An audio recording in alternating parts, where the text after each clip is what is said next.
Sa ngalan ng Ama at ng Anak at ng Espiritu Santo, Amen. sumainyo ang Panginoon. At sumaiyo rin. Mga kapatid, aminin natin ang ating mga nagawang pagkukulang at pagkakasala upang tayo maging marapat gumanap sa banal na pagdiriwang.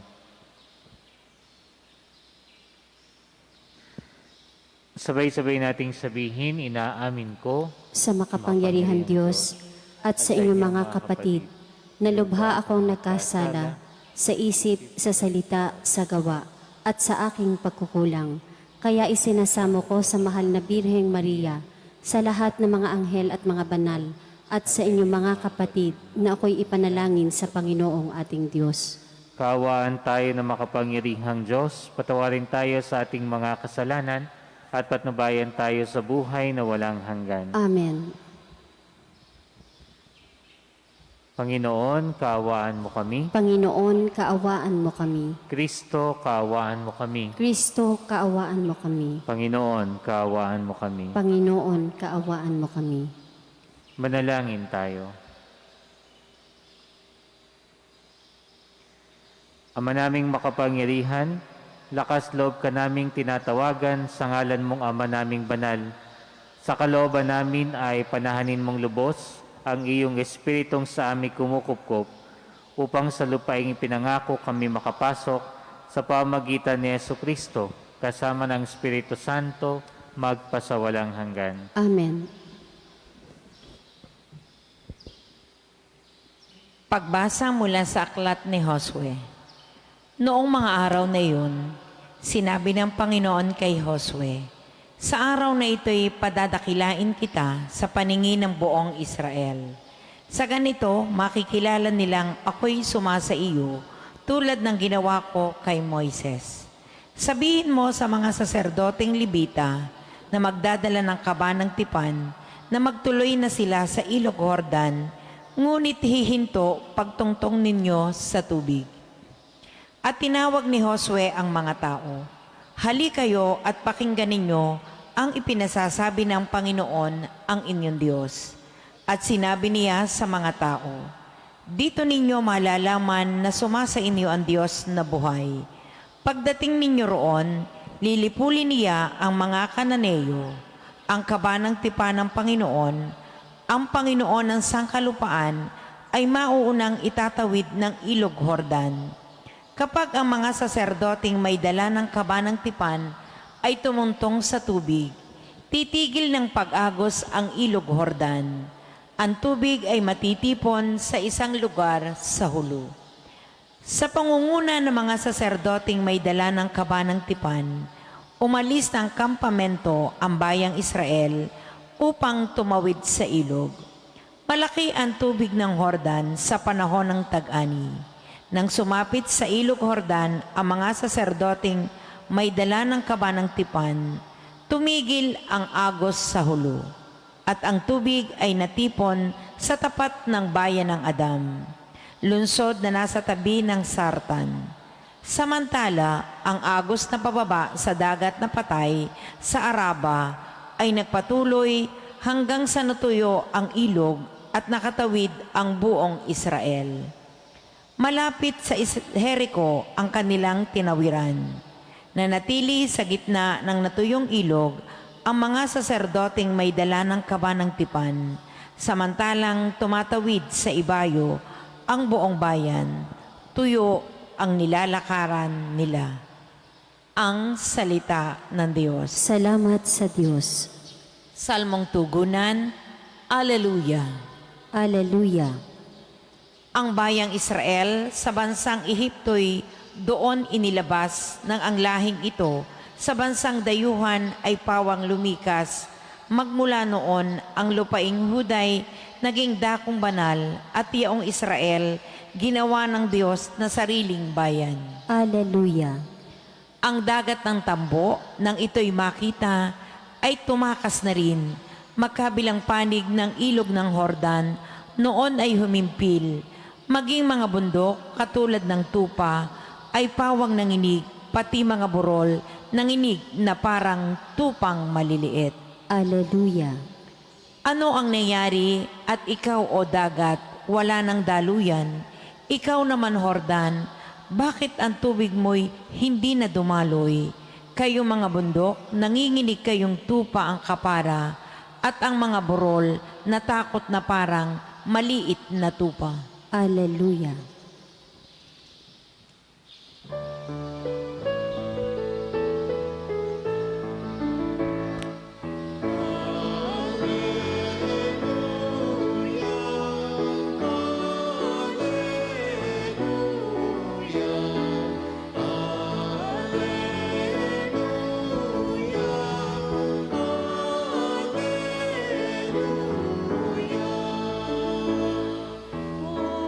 Iyong pasikati, kagandahan ng lubid, ng kabutihan mo sa amin.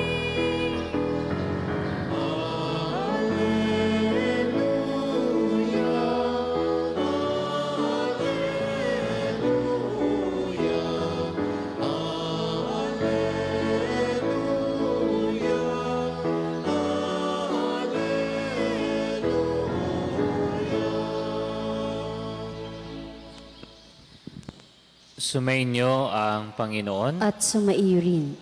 Ang mabuting balita ng Panginoon ayon kay San Mateo. Papuri sa iyo, Panginoon. Nung panahong iyon, lumapit si Pedro at nagtanong kay Jesus, Panginoon, makailan pong patatawarin ang aking kapatid na paulit-ulit na nagkakasala sa akin? Makapito po ba? Sinagot siya ni Jesus, hindi ko sinasabing makapito, kundi 70 ulit pa nito. Sapagkat ang paghahari ng Diyos ay katulad nito. Ipinasya ng isang hari na pagbayarin ng kanyang mga lingkod na may utang sa kanya. Unang dinala sa kanya ang isang may utang na 10 milyong piso. Dahil sa siya'y walang ibayad, iniutos ng hari na ipagbili siya ang kanyang asawa, mga anak at lahat ng ari-arian upang makabayad. Nanikluhod ang taong ito sa harapan ng hari at nagmakaawa. Bigyan pa ninyo ako ng panahon at babayaran ko sa inyo ang lahat. Naawa sa kanya ang hari, kaya ipinatawad ang kanyang mga utang at pinayaon siya. Ngunit pagkalis niya roon, ay nakatagpo niya ang isa sa kanyang kapwa lingkod na may utang na 500 piso sa kanya. Sinunggaban niya ito at sinakal, sabay wika, magbayad ka ng utang mo. Naglumuhod iyon at nagmakaawa sa kanya, bigyan mo pa ako ng panahon at babayaran kita. Ngunit hindi siya pumayag. Sa halip, ipinabilanggo niya ang kanyang kapwa lingkod hanggang sa ito ay makabayad. Nang makita ng kanyang mga kapwa lingkod ang nangyari, sila'y labis na nagdamdam. Pumunta sila sa hari at isinumbong ang nangyari. Kaya't ipinatawag siya ng hari. Ikaw, napakasama mo, sabi niya. Pinatawad kita sa utang mo sapagkat nagmakaawa ka sa akin. Nahabag ako sa iyo. Hindi ba dapat ka ring mahabag sa kapwa mo? At sa galit ng hari, siya'y pinabilanggo hanggang sa mabayaran niya ang kanyang utang. Gayun din ang gagawin sa inyo ng aking amang nasa langit kung hindi ninyo patatawarin ang inyong kapatid. Pagkatapos sabihin ni Jesus sa mga bagay na ito, siya'y umalis sa Galilea at nagtungo sa lupain ng Judea sa kabila ng ilog Jordan. Mga kapatid, ang mabuting balita ng Panginoon. Pinupuri ka namin, Panginoong Heso Kristo. Magandang umaga po sa inyong lahat.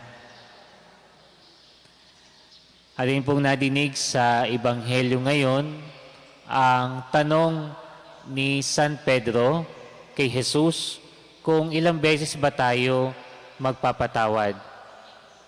At alam natin, itong bagay na ito ay isang bagay na tipikal na pwedeng mangyari sa ating mga tao.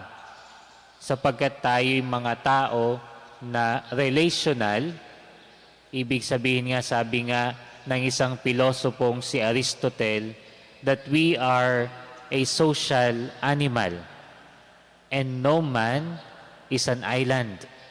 Kaya lagi na meron kang makakasalubong, lagi na meron kang makakasalamuha. At dahil doon, minsan may mga pagkakataon na magkakaroon ng kanyang sariling opinyon, kuro-kuro, at minsan hindi pagkakaunawaan. At kaya nga, isang tipikal na nangyayari sa tao, kaya ito'y tinanong ni San Pedro kay Jesus, paano nga ba magpatawad? At sa ebanghelyong ito, may dalawang bagay na napakagandang ating tingnan sa pakikipagrelasyon din natin sa ating kapwa in our relationship with other people. Ang una ay itong sinasabing mismo ng Ebanghelyo sa pagpapatawad. Sabi nga nila, sa pagpapatawad, dalawang bagay ang naandyan. Naandyan yung ating isip at naandyan din yung ating emosyon o yung ating nararamdaman. Minsan, sinasabi natin na patawad na natin yung ating kapwa. Pero malimit kapag sinasabi natin ito, nasa isip lang natin ito. Kaya kahit na sinabi mo na patawad mo na, ang hirap pa ding ibalik kung ano yung meron dati. Bakit? Kasi masakit sa emosyon, masakit sa puso. Pero tinuturuan tayo ni Jesus na dapat ang pagkapatawad natin ay dapat nagmumula din sa kagustuhan natin. At ang sinasabi niya na kailangan natin sa pagpapatawad ay sa pagtingin natin sa ating kapwa sa pamamagitan ng ating puso. Malimit kaya mahirap magpatawad ay sapagkat kapag tinitingnan mo ang iyong kapwa, ang lagi mong nakikita ay yung kasalanan na kanyang ginawa. Kaya napakahirap na magpatawad. Pero sinasabi ni Jesus, hindi dapat sa kasalanan ka nakatingin. Kung gusto mong magpatawad, dapat nakatingin ka mismo dun sa tao. You consider the person, not the action. Kaya malimit minsan, kapag nakikita natin ang ating kapwa, kung saan tayo galit o may kasalanan sa atin, malimit ang approach natin ay base doon sa kanyang ginawa. Hindi base doon sa tao na lumalapit sa atin. Kaya nga, ang binibigay sa atin ng Ebanghelyo ay mercy. Sabi nga, nung hari, pinatawad kita, pero dapat gawin mo din yan sa iyong kapwa. Sapagkat hindi ka dapat natingin lang sa ginagawa ng iyong kapwa, kundi dapat ang pagtingin natin ay sa mismong pagkatao ng taong lumalapit. Kaya minsan napakahirap magpatawad because we judge by action. Tayo ay tumitingin lang sa gawa, hindi dun sa tao na gumagawa. Kaya ang unang sinasabi sa atin ng Ebanghelyong ito, kung gusto mong makapagpatawad, huwag mong tingnan yung mga gawa. Ang tingnan mo ay yung taong lumalapit. Sapagkat yung taong yan, kung bakit lumalapit, ay dahil nga may pag-asa na pwede siyang maging mabuti. Yan po yung una na sinasabi sa atin ng Ebanghelyo. Ang pangalawa po na gusto kong pagnilayan din natin na tingnan na refleksyon sa araw na ito, yung ginawa at sinasabi ni Jesus sa ehemplo niya doon sa tao na humingi ng tawad sa hari. Sabi ulit ng hari, dapat ginawa mo din yan sa iyong kapwa. ginawa ko yan sa iyo, dapat yan din ang gawin mo. At ito'y paalala din sa atin, sapagkat minsan nakakalimutan natin kapag tayo'y nabibiyayaan, dapat ikaw nagiging biyaya ka din sa iba. Yung binibigay sa iyo ng Diyos, tandaan natin, biyaya ito. Pero bakit minsan pinagdadamot natin ito sa ating kapwa? Napakahalagang paalala sa atin ng Diyos, yung mga biyaya natin, inaasahan din ng Diyos na ito'y magiging biyaya para sa iba. Tingnan nyo na lang sa isang analogy, yung ilog. Ang ilog, kinakailangan siya'y makalabas sa dagat. At para makalabas sa dagat, at pag ito'y nakalabas sa dagat, ito'y gumaganda, ito'y lumilinis. Pero kapag ang ilog hindi nakakalabas sa dagat, ito'y nagiging madumi. At minsan, baka mga kapatid, ganito tayo. Kaya minsan, hindi tayo umuusbong sa ating pagsunod sa Diyos, sa ating pananampalataya sa Diyos, ay baka napakastrikto natin sa natatanggap nating biyaya. Ang nasa isip agad natin ay para lang ito sa akin. Kaya sinasabi ni Jesus, kung ikay binayaan, matuto kang magbigay. Sapagkat kapag nagbibigay ka, lalo kang lilinis, lalo kang gaganda. Sapagkat ang mga bagay dito sa mundo, ito'y pinagkatiwala lang ng Diyos sa atin. Bakit natin kinakamkam?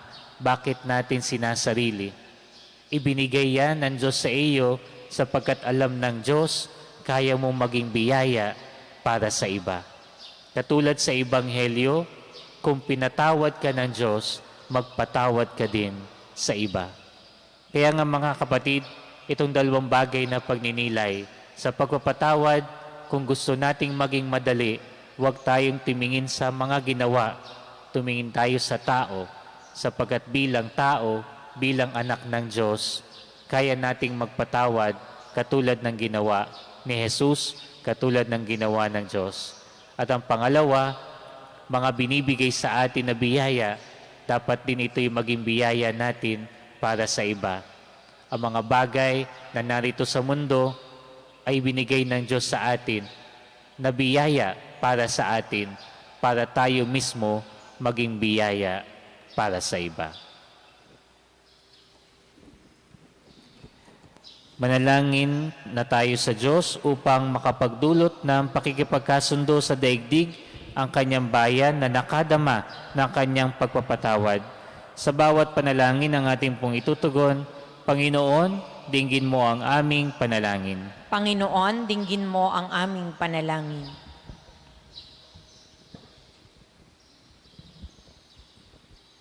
Ang bayan ng Diyos na pinalaya ng dugo ni Kristo, naway hindi magkahiwa-hiwalay at mamuhay sila sa pagkakaunawaan at kapayapaan. Manalangin tayo sa Panginoon. Panginoon, dinggin mo ang aming panalangin. Ang mga may dinaramdam o sama ng loob, bunga ng mga kalupitan at pagkakamaling ginawa sa kanila, naway huwag magkimkim ng hinanakit sa kanilang puso, bagkus maging bukas sa kapayapaan ni Kristo. Manalangin tayo sa Panginoon. Panginoon, dinggin mo ang aming panalangin.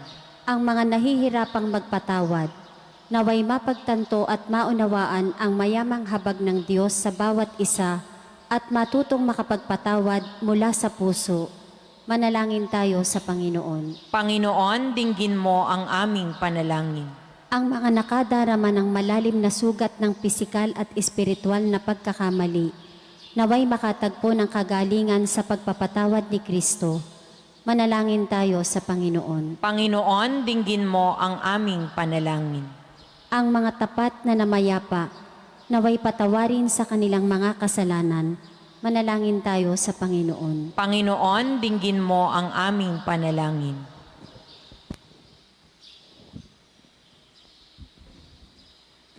Ama naming nasa langit, masdan mo ng may habag ang aming mga pagkakamali. Iadya mo kami sa katigasan ng puso at tulungan mo kaming maging handang makapagpatawad sa mga tinamo naming mga pasakit upang mabuklod na muli ang nagkakahiwa-hiwalay. Hinihiling namin ito sa pamagitan ni Kristong aming Panginoon. Amen.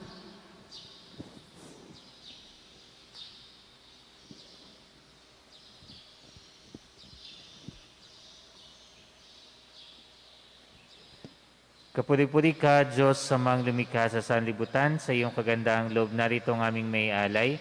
Mula sa lupa at bunga ng aming paggawa, ang tinapay na ito para maging pagkaing nagbibigay buhay. Kapuri-puri ang poong may kapal, ngayon at kailanman.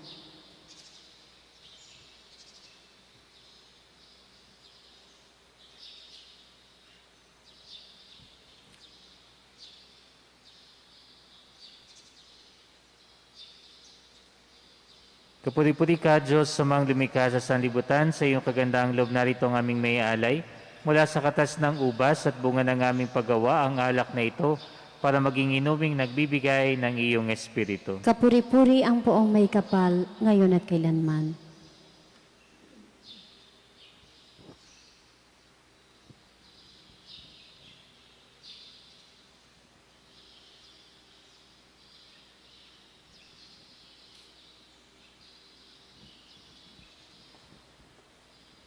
Manalangin tayong mga kapatid upang ang paghahain natin ay kalugdan ng Diyos sa mga makapangyarihan. Tanggapin nawa ng Panginoon itong paghahain sa iyong mga kamay, sa kapurihan at karangalan, sa ating kapakinabangan at sa buong sambayanan niyang banal. Ama naming lumikha, kalugdan mo ang mga alay ng iyong sambayanan. Ang ipinagmamagandang loob mong ibigay sa amin upang maihain ay siya nawang gumanap ng iyong ginagawa upang kami tubusin. Sa pamamagitan ni Jesucristo, kasama ng Espiritu Santo, magpasawalang hanggan. Amen. Sumainyo ang Panginoon. At sumaiyo rin. Itaas sa Diyos ang inyong puso at diwa. Itinaas na namin sa Panginoon. Pasalamatan natin ang Panginoong ating Diyos. Marapat na siya ay pasalamatan. Ama naming makapangyarihan, tunay ngang marapat na ikay aming pasalamatan. Pinagbibigyan mong ito'y aming may hayag, kahit na ito'y walang anumang may daragdag, sa kadakilaang sa iyo ay likas. Sa pagpupuri namin, ang nakikinabang ay kami ring iyong pinakikiharapan sa pamagitan ng iyong anak na minamahal. Kaya kaysa ng mga anghel na nagsisiawit ng papuri sa iyo nang walang humpay sa kalangitan, kami nagbubunyi sa iyong kadakilaan. Santo, Santo, Santo, Panginoon Diyos ng mga hukbo, napupuno ang langit at lupa ng kadakilaan mo. O sana sa kaitaasan, pinagpala ang naparirito sa ngalan ng Panginoon, o sana sa kaitaasan.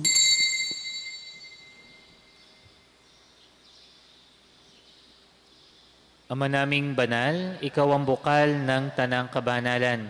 Kaya't sa pamagitan ng iyong Espiritu, gawin mong banal ang mga kaloob na ito upang para sa amin ay maging katawan at dugo ng aming Panginoong Jesucristo. Bago niya pinagtiis ang kusang loob na maging handog, hinawakan niya ang tinapay, pinasalamatan kanya, pinagati-hati niya iyon, iniabot sa kanyang mga alagad at sinabi, "Tanggapin ninyong lahat ito at kanin. Ito ang aking katawan na ihahandog para sa inyo."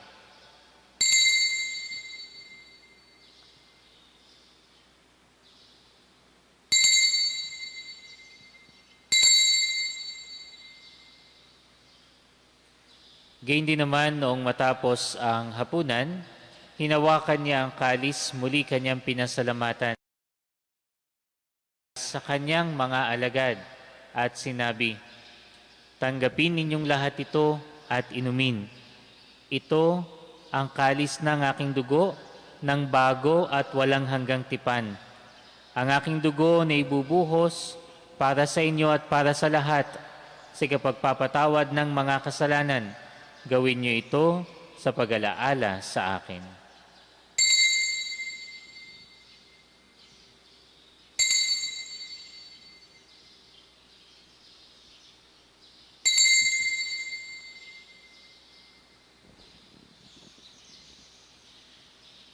Ipagbunyi natin ang misteryo ng pananampalataya. Si Kristo'y namatay, si Kristo'y nabuhay, si Kristo'y babalik sa wakas ng panahon.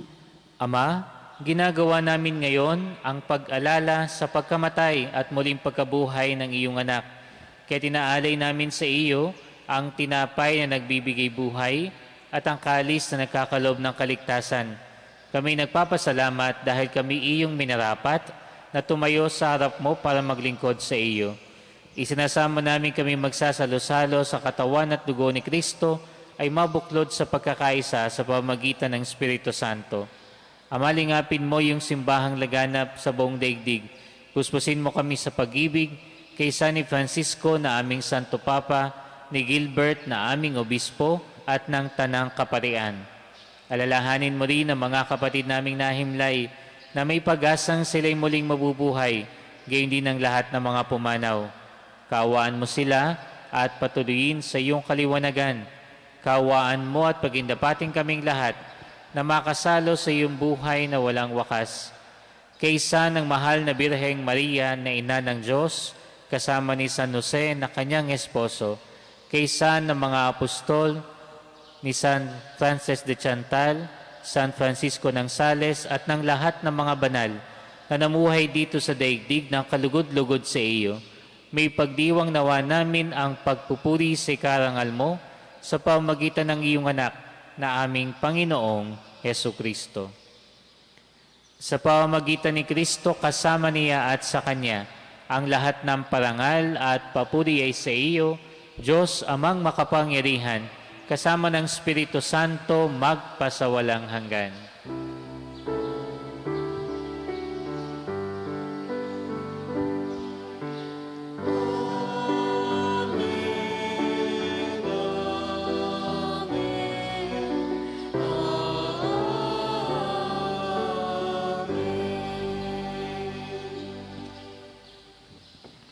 Sa tagubilin na nakagagaling na utos sa turo ni Jesus na Panginoon natin at Diyos, ipahayag natin ang lakas loob.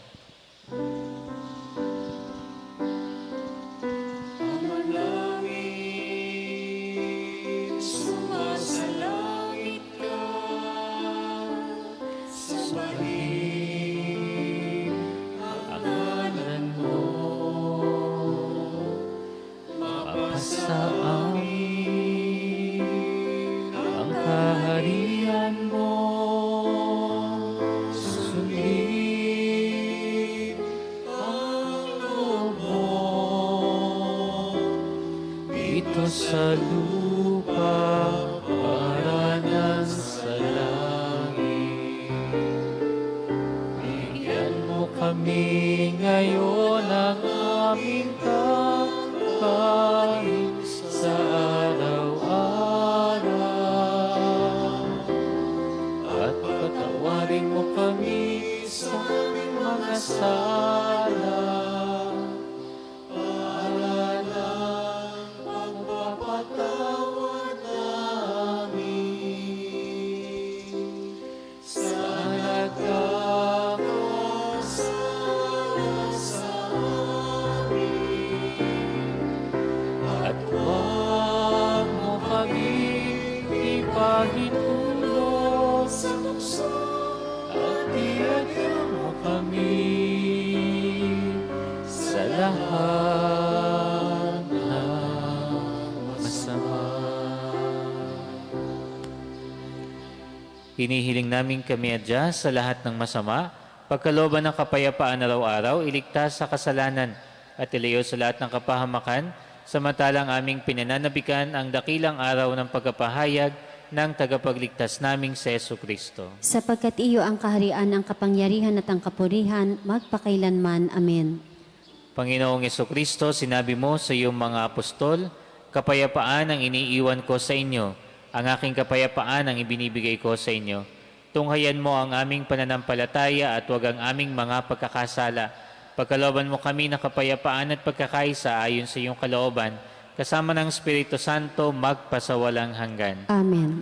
Ang kapayapaan ng Panginoon ay laging sumainyo. At sumaiyo rin. Magbigayin po tayo ngayon ng kapayapaan sa bawat isa. Peace be with you po.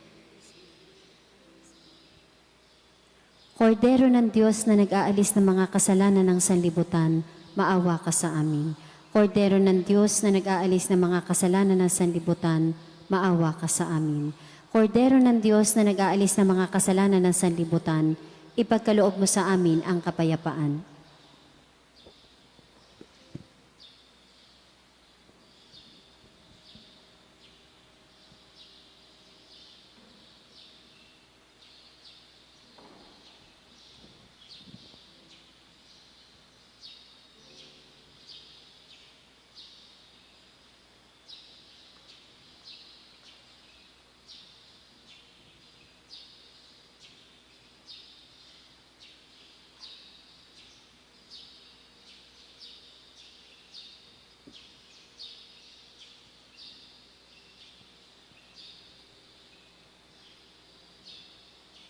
Mga kapatid, narito si Kristo, ang kordero ng Diyos na nag-aalis ng mga kasalanan ng sanlibutan.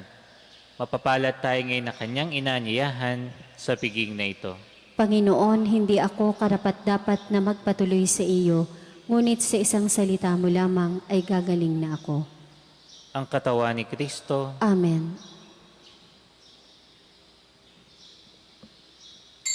Panginoong Hesus, ako ay nananalig na ikaw ay nasa kabanal-banalang sakramento sa altar. Iniibig kita ng higit sa lahat at minimithi kong tanggapin ka sa paraang espiritual dahil hindi ko kayang tanggapin sa panahon ngayon ang iyong katawan at dugo sa banal na sakramento. Kahit man lang sana ay matanggap kita sa paraang espiritual sa aking puso. Niyayakap kita na para bang andito ka na talaga sa aking puso at iniaalay ko ng buong puso ang aking sarili sa iyo. Huwag mong pahintulutang mawalay ako sa iyo. Amen. Pinakamamahal na Panginoon,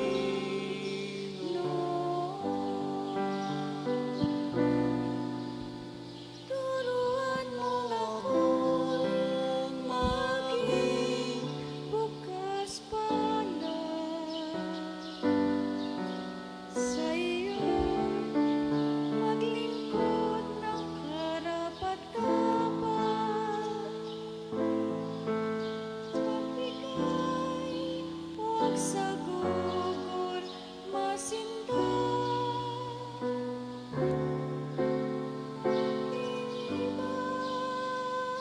Ibagat, huwag maginda ng sugat, magsikap at hindi pahinga ang hanap. Gumawat, huwag maghintay ng bayad, maliban na lamang sa gunitang hanap. Nakalooban mo'y aking ginaganap, pinakamamahal na Panginoon.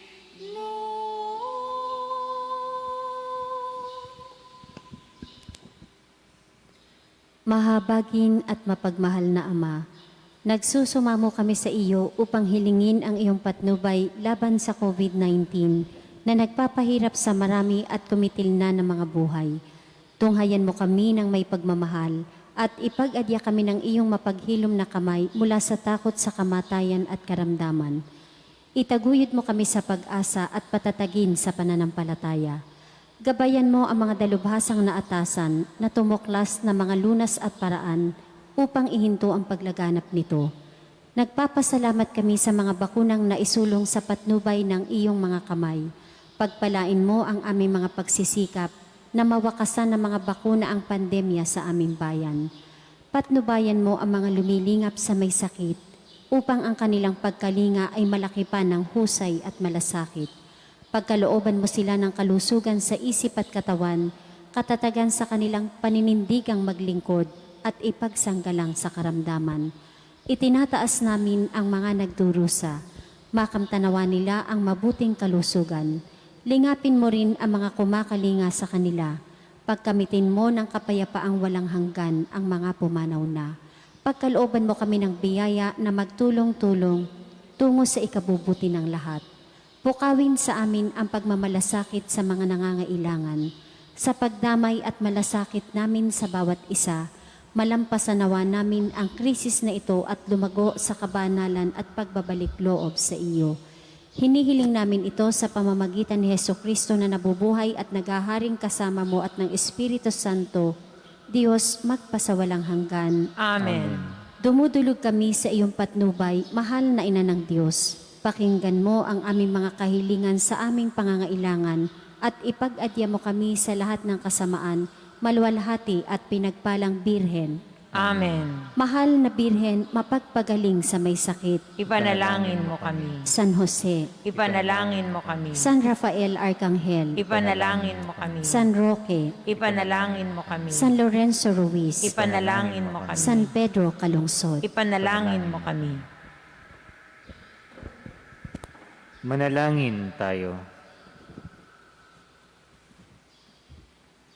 Ama naming mapagmahal, ang pakikinabang namin sa piging na banal ay magdulot nawa sa amin ng kaligtasan at magtanghal sa amin sa luningning ng iyong katapatan.